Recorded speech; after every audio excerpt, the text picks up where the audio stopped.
Now ask Stephen Ellis from the University of Cincinnati to come to the podium to kick off session 2, and he will actually be giving the first paper, Pompeii and the iPad, New Practices and New Philosophies.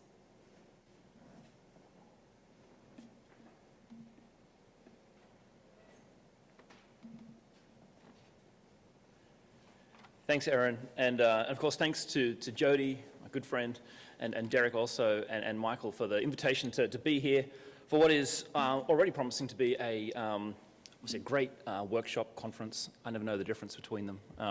Place where we all come together and talk about this stuff. I've certainly learned a lot so far. We just got to hook this up for a second.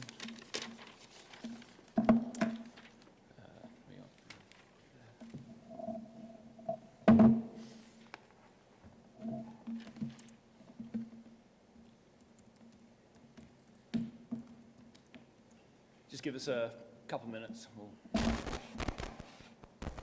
destroy the system. That's different.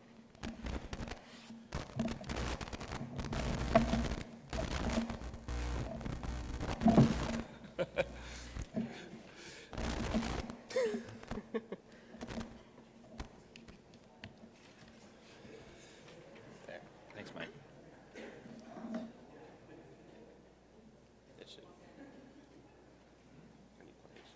Okay, just play. There we go. All right, nothing says professional like static noise. So I'll be very quick, as quick as I can. So I'll be moderating this session, basically very quick introductions to people, introduce myself, it's been done. I'm Stephen Ellis, University of Cincinnati. And what I wanted to do is to talk about some of my experiences in using kind of tablet technologies in the field. So one of the more fundamental developments in archaeological fieldwork in recent years, and arguably much longer still, has been the introduction of the tablet. Where once I described the impact of the tablet as revolutionizing archaeological fieldwork, now 5 summers worth of fieldwork experience has given me some cause to reflect upon its impact, not just on my own archaeological projects, but across the broader discipline. To be clear, I ultimately stand by the claim that tablets like the iPad will revolutionize the ways we record archaeological fieldwork. The question is, however, has it yet? Revolution is supposed to happen kind of quickly, right? So the aim of my talk today is to give an overview of my experience in using the tablets, specifically Apple's iPad, in archaeological fieldwork.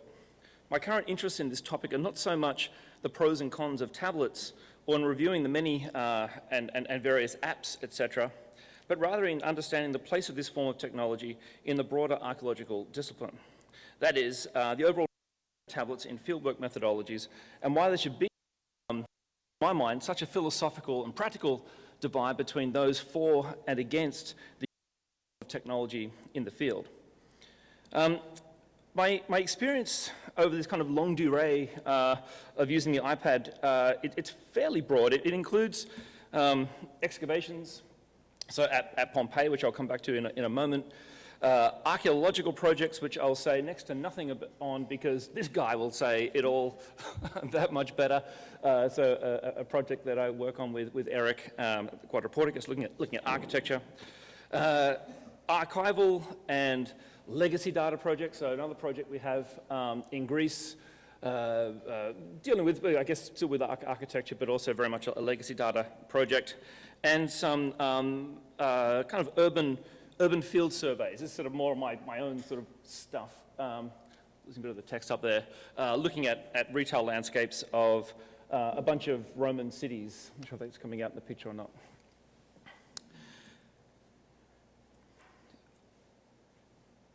Oh, I was just going to show that. Just this little thing on the bottom right gives an idea of this longevity. I started off with using these the old sort of Apple laptops. You remember those little colourful things? I miss that a lot. That was the best device I've ever had in the field. I used to throw it everywhere. It would never break. But it's my excavations at Pompeii, for which I've I guess not just the most experience with the iPad, but probably some of the more obvious profile. I think thanks to our kind of connection with Apple, ongoing connection, I guess, over the years. So I offer here a brief summary of some of the more interesting, list to me, aspects of using tablets in the field, and some of the ways in which they've kind of had a significant impact on the ways we do our field work. It's more anecdotal than it is based on big data, partly because I'm less interested in amassing that big data, but also because there's simply not much available yet. And so in this, I think we have to be grateful to those, and I think that the following paper will speak more to this, who are championing sort of the look at what is the data behind the use of these kinds of devices. But that's not what I want to play around with today. And as you know, well, some of you will know, I guess I'm more tech friendly than tech savvy. So I'll sort of give that approach, that impression from it. I should also preface it as being less a review of the apps and the specifics of how we've used and the details of how we've used these things. If only because in the last 2 years, we actually haven't used them in the field for excavations. We've had these so-called study seasons, during which time we've been basically in the offices at Pompeii, working on the data itself and not in the field running the trenches and excavations. So in terms of sort of the longevity of this, that's almost half of the life of the iPad. So I feel like anything I could say about the detail of it is going to be incredibly kind of outdated already in just that 2 years. But I think there's something behind that as well, just how fast these technologies are changing things. But it also leads to a second point of clarification, and that is that we've used these iPads, don't touch the wires up here. Really don't touch the wires up here. We've used these iPads as field devices, and that may sound an obvious point, but is one that I've often had to make to rooms of archaeologists. That is that we use them almost entirely in the field. In this way, the iPads have replaced the paper notebooks, they replaced the paper forms, the Mylar paper, but not computers in the field office or in the library. So I'm just going to move ahead here quickly. Just to give a bit of background to where we are, just a 30-second background. So working in this neighborhood down here, you can zoom in a little bit to give an idea of the sort of the nature of the site that we've been working at. Looking at this neighborhood of houses and shops and workshops in around here. Let's hurry up a bit.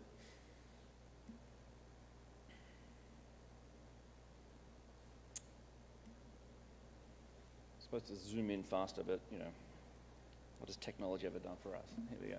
So looking at an area of over about 40 trenches or so in this area, and just a few more images here to catch up to where I'm at. Just the experience with Apple, from the websites to TV commercials and all that kind of stuff. Really, really good fun experience. But as I say, we've used them in the field mostly, but now that and that's obviously a setup shot. They don't normally look like that staged. But now that we're sort of outside of the trenches, we mostly work with computers, right? So these really were just field devices replacing paper more than anything else. And so our results, and I guess experiences, are probably familiar to those who have actually used these things in the field as well. So ultimately, we found that we would just to kind of summarize some of the benefits I saw in it, and then to talk about some of the problems of it. Faster data capture, so it was also cleaner, more accurate data than we'd ever collected on paper before. More secure data, multiple versions backed up, etc. It's still kind of too soon to joke about the time when we were a paper project. We had one of our binders full of forms set by the car for me to sort of ferry it to site one day, and the Neapolitan garbage truck came along and picked it up and took it. Right? We never saw it again. It is too soon to laugh about that. We're only a couple of weeks in, so we didn't lose that. We're able to replicate it, but this gives you And also, I think also sort of more dynamic data, so record kind of infinitely more things. And it gets to have kind of, and I think Eric will talk about this in the next paper, kind of have access to all of it and so much more besides while still being in the field. Even without access to the internet, there's an extraordinary amount of data that can be pulled up to benefit the, kind of the field observations and analyses by having these sorts of things. So to summarize it very simply, you know, we were recording our observations, collecting data on these things, but also having access to that information and as I say, to much more besides. It wasn't just a matter of sort of speeding up the recording process. This is all probably to be expected. A couple of things that I hadn't expected or anticipated were the kind of the levels of improved communication across the team, and sort of these benefits from having so many more members having kind of access to these iPads. There were, of course, some pros and cons there, and John spoke, I think, eloquently to that last night.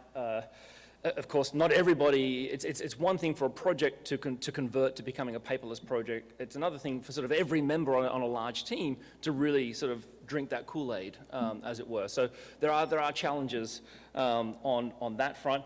I thought it was mostly not a generational thing, but more of a kind of a specialist thing, actually. Some of the specialists who had kind of literally decades of experience of doing things in the way they've always done them really didn't want to give up their old system, whatever that system might have been. So that was a challenge to sort of convert an entire project to paperless.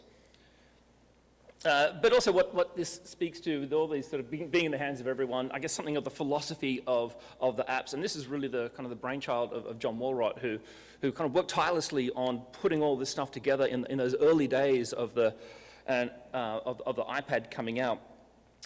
Was to go for sort of off-the-shelf apps, and it was certainly done out of necessity to begin with, because we just didn't have the time to wait or to develop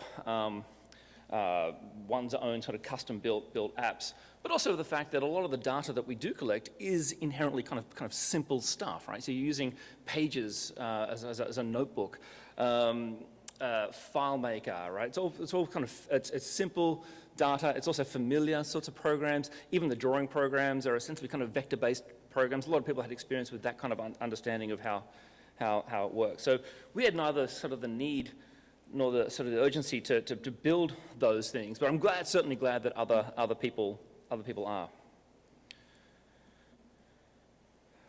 But as interesting as I find these developments to be, I've also been fascinated by the polarized reactions to the use of tablets in the field.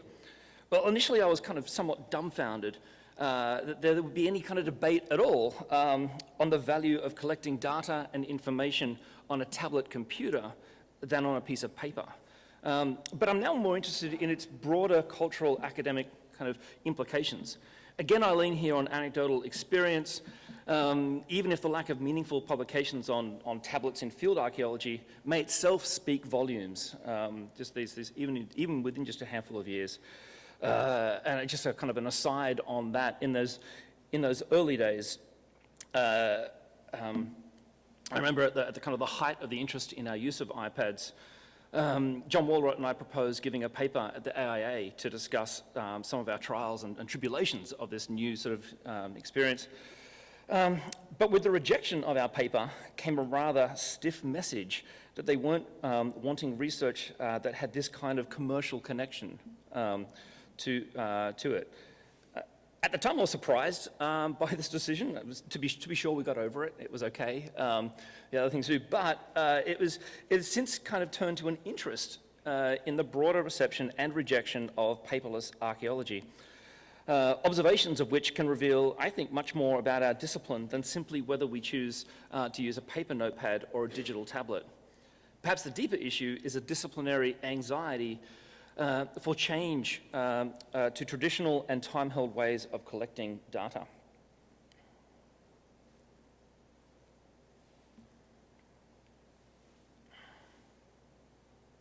So the initial objections to paperless recording, I think it's worthwhile to sort of review some of these issues, just almost to tap into what John Walrott was talking about last night, about sort of the bigger picture of where this stuff fits in with sort of the broader discipline.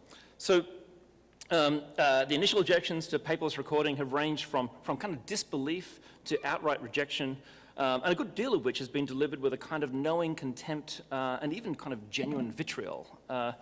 So it ranges from things like, well, how could it possibly work in the rain? A question which I never remember being asked of paper, right? To a general disbelief that it could be possible to convert the complexities of archaeological fieldwork on tried and tested paper to a newfangled digital system. And with this a kind of debilitating fear that some mistake in one's record taking might not be kind of sniffed out by an overly curious graduate student some 100 years or so from now. That's another paper, that's another topic. And also that anything that should have been changed at all, with an insistence that data should be borne as hard copy as it always has. Probably the most common concerns, however, are that there was some kind of intellectual or analytical loss or lack of intellectual engagement when one records or draws even on a tablet rather than on paper. And we have much to look forward to. I know Bill Caraher talks a lot about so speaking to sort of slow archaeology and that kind of stuff. So we'll probably come back to discussions about that a bit later.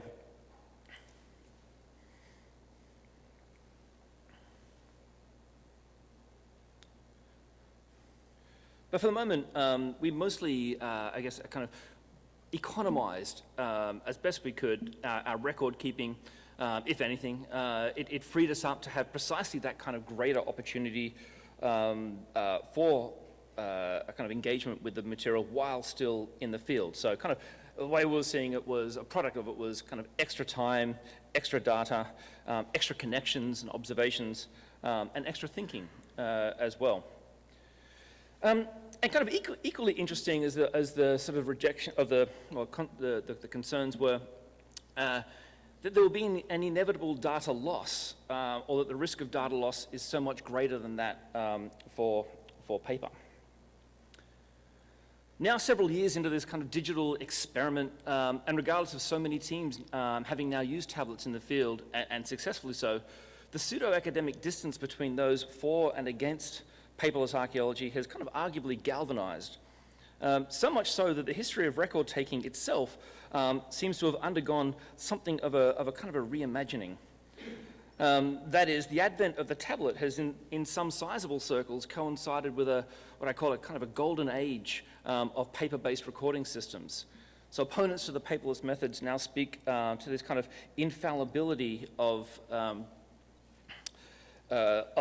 paper, where the horrors of the past are now readily forgotten, whether easily lost or damaged sheets, limited and physically located copies, and faded and illegible information, et cetera, et cetera, et cetera. I sometimes wonder if we should be surprised by this by these opposing responses to paperless archaeology. For all the talk we can have of exciting new developments in archaeological research, and my point here is not to detract from them, still we are a discipline that often prides itself on traditional ways of doing things.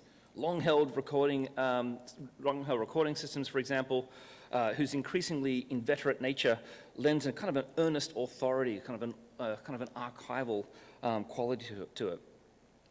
As much as I love these kind of funny little grey notebooks used almost universally in Greek archaeology, their value to archaeological projects as sturdy, conveniently sized books to write things in, it is their traditional timeless value that actually comes to kind of transcend their practical qualities. They're used because they've always been used. Is sort of one of the answers to why are we still using these sorts of little old books. I like and respect the foundations of tradition, of that tradition. I really do. But just as sure as I'm not expecting American school to replace these objects with tablets, I'm equally fascinated by the transition or distance between these traditions, between tradition and innovation, for the ways in which we aim to record our observations. So I think that for a discipline so rooted in established ongoing systems, the concerns for paperless recording are not just for the medium of the tablet itself, but in a more indirect way for the very concept itself of kind of rapid and ongoing changes in those paperless methodologies. So constantly updated apps, for example. And Brandon mentioned last night one of them where these software and apps can be changing every 5 weeks or so. These challenge tradition and can threaten experience, and almost to the point where I sometimes wonder whether sort of our tradition and our experience can almost hinder the process of developing our discipline if we're not willing to sort of at least develop it in different ways. Oh, I just show here. So these are these Greek notebooks, some from the 1970s, some from the 2000s. They look just the same earlier, later still. As I say, they work well, but I'm more interested in the sort of the culture behind the use of them rather than just the value of them as themselves. Something that I think is often lost in these discussions and debates between kind of tech-savvy and the traditionalists is, of course, that all projects, at least the publishing ones, which I suppose are the only ones that really count, are digital projects. To take the data and observations or ideas from the trench, site, or field to publication requires passing it through some kind of digital filter. Unless we are going to kind of submit our carbon copies of our notebooks and forms and that kind of stuff in duplicate, triplicate, whatever, to libraries, then of course we have to sort of apply this digital filter. And so perhaps the better debate could be about where to put this digital filter. I was so close to ending. Good, okay. And so perhaps the better debate should be about where to put this digital filter.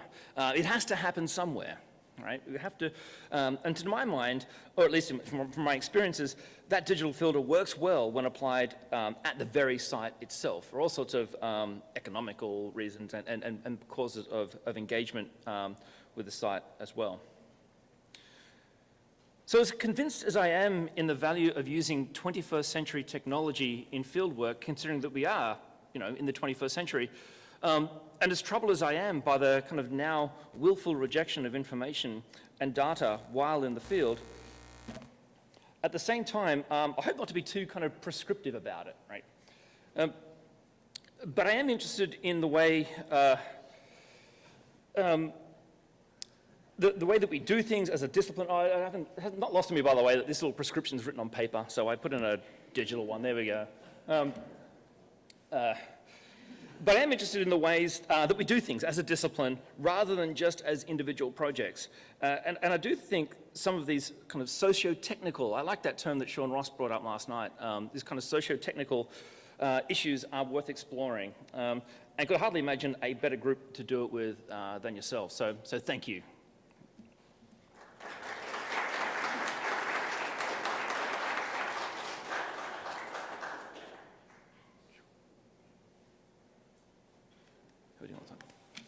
Does anybody have a few questions?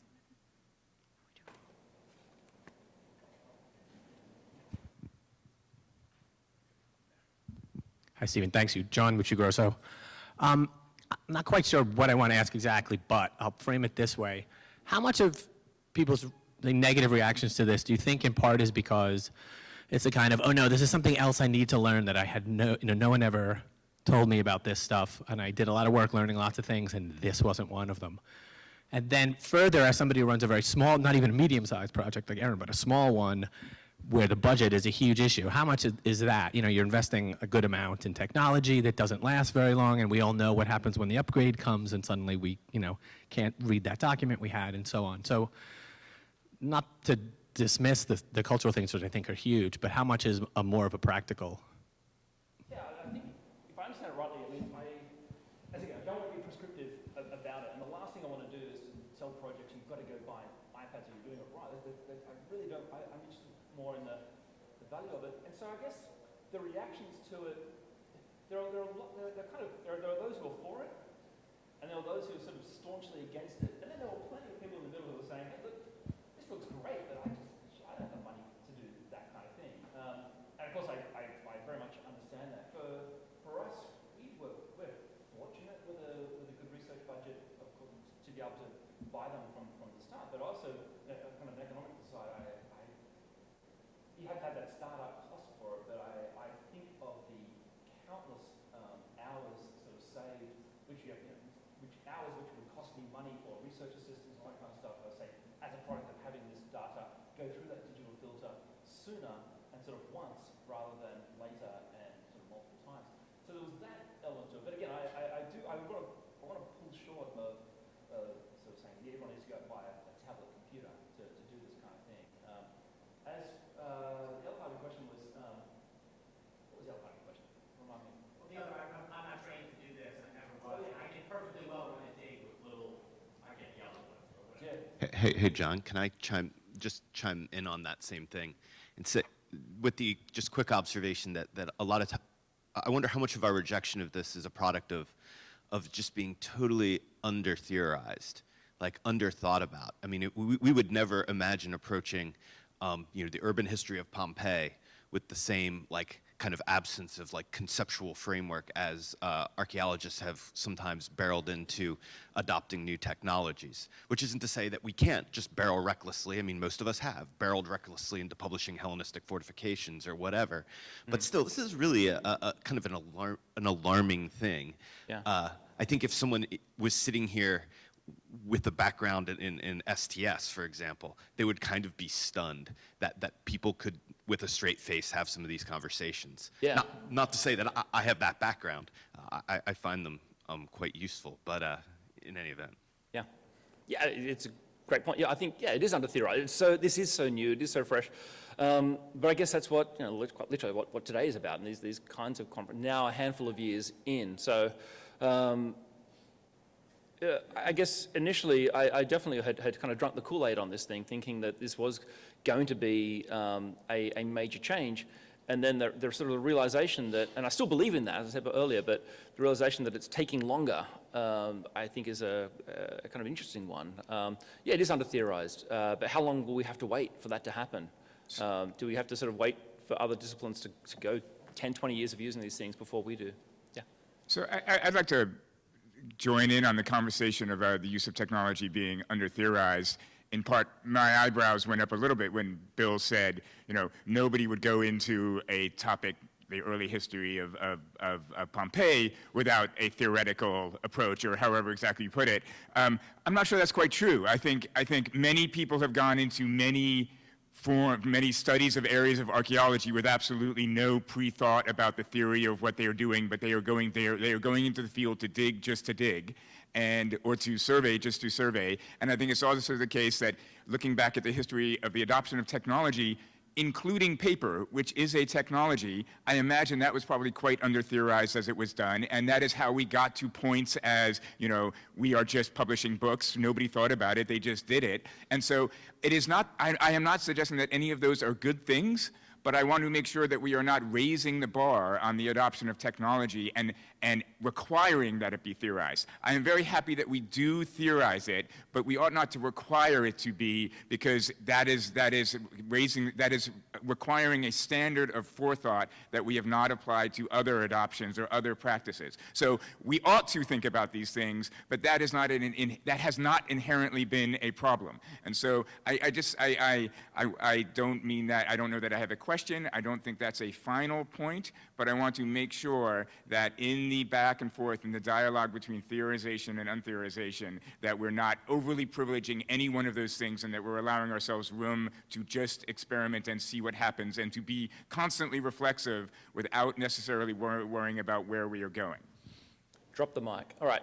I mean, because we need to move on to the next speaker.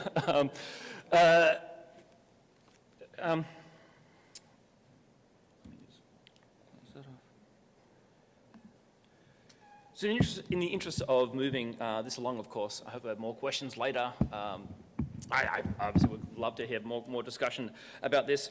I would like to